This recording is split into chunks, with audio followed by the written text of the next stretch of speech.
வணக்கங்க. என் பேர் சோமுபாண்டியன், எம்ஏபிஎல்ங்க. நான் அரசு பணியில் ஓய்வு பெற்ற ஒரு டிஆர்ஓ, டிஸ்ட்ரிக்ட் ரெவன்யூ ஆஃபீஸர். ரிட்டையர்மெண்ட்டுக்கு அப்புறம் லா படித்ததுனால அட்வொகேட்டை என்ரோல் பண்ணி அட்வொகேட் ப்ராக்டிஸ் பண்ணியிருந்தேன். அந்த ஃபீல்டில் நிறையா ஒரு ப்ராக்டிக்கல் நாலேஜ் நிறையா தெரியாமல் இருந்துச்சு. அப்புறம் சக்தி ஃபவுண்டேஷன் நம்ம திருவொற்றியூரில் இருக்குது. ஸோ அதை பற்றி கேள்விப்பட்டேன். மேடம் சக்தி ராணி மேடம் அந்த சக்தி ஃபவுண்டேஷனில் நம்ம அட்வொகேட்ஸ்க்கு அடிப்படை பயிற்சி, அது நல்லா ப்ராக்டிஸ் பண்ணுறதுக்கு, நல்லா அப்படியே அட்வொகேட்ஸ் பண்ணலாம் அப்படிங்கிறதுக்கு ஒரு பயிற்சி ஒரு வாட்ஸ்அப் மூலமாக தெரிஞ்சுக்கிட்டேன். ஸோ மேடம்கிட்ட பேசிவிட்டு அப்புறம் இன்னைக்கு பயிற்சி வகுப்பு அட்டன் பண்ணிகிட்டு இருக்கேன். ஸோ முதல் நாள் பயிற்சி ரொம்ப ப்ராக்டிக்கலாக அவங்களுடைய மேடம் ஆல்சோ அவங்க அட்வொகேட்டாக இருக்காங்க. இன் பர்டிகுலராக ஃபேமிலி கோர்ட்ஸில் ப்ராக்டிஸ் பண்ணுறான்னு சொன்னாங்க. ஸோ அவங்களுடைய அனுபவங்க, ஆற்றல், அது எக்ஸ்பீரியன்ஸ் அண்ட் எக்ஸ்பர்டீஸ்மாங்க இல்லையா, அது பூராமே ரொம்ப தெளிவாக ரொம்ப ஒரு எம்பேக்டிக்காக நல்லா எங்களுக்கு புரியும்படியாகவும் சொன்னாங்க.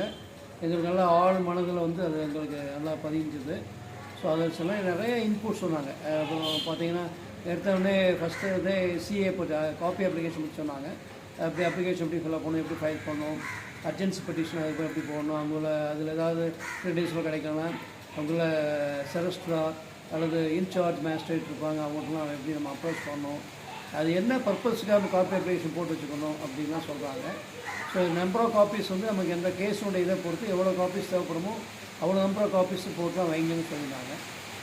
இப்போ நெக்ஸ்ட்டு பார்த்தீங்கன்னா இந்த கிளையண்ட் ப்ரீஃபிங்கை போட்டு என்னென்ன நம்ம ஃபாலோ பண்ணணும், அவங்களை எப்படி கைட் பண்ணணும், லீகலாக கைட் பண்ணணும், அவங்களுடைய இஷ்யூஸ் என்ன, அதெல்லாம் பற்றி நிறையா சொன்னாங்க. ரொம்ப யூஸ்ஃபுல்லாகவும் இருந்துச்சு. அது எங்களுக்கு ரொம்ப அவங்களுடைய ஒரு கான்ஃபிடன்ஸ், எங்களுக்கு ஒரு தனியாகவே ப்ராக்டிஸ் பண்ணலாம் அப்படிங்கிற ஒரு கான்ஃபிடன்ஸ் லெவல் அவங்க பேச்சு மூலமாக நான் புரிஞ்சுக்கிட்டேன்.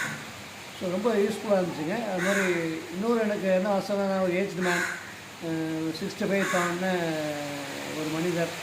நான் நிறைய பயிற்சி பெற்று நிறைய ப்ராக்டிஸ் பண்ணுற விட இளைஞர்கள் என்னை மாதிரி இளைஞர் இப்போ கூட இந்த அம்மா கங்கை பவானின்னு ஒருத்தர் வந்திருக்காங்க.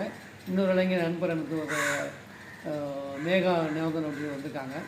ஸோ என்னை விட இந்த இளைஞர்கள் நிறைய அடிப்படை பயிற்சி பெற்று அவங்க நல்ல ஒரு அட்வொகேசியை பண்ணி நாட்டுக்கும் மக்களுக்கும் அவங்களுக்கும் உரிய அவங்களோட குடும்பத்துக்கும் நல்ல சேவைகள் செய்யலான்னு நம்புகிறேன். வணக்கங்க.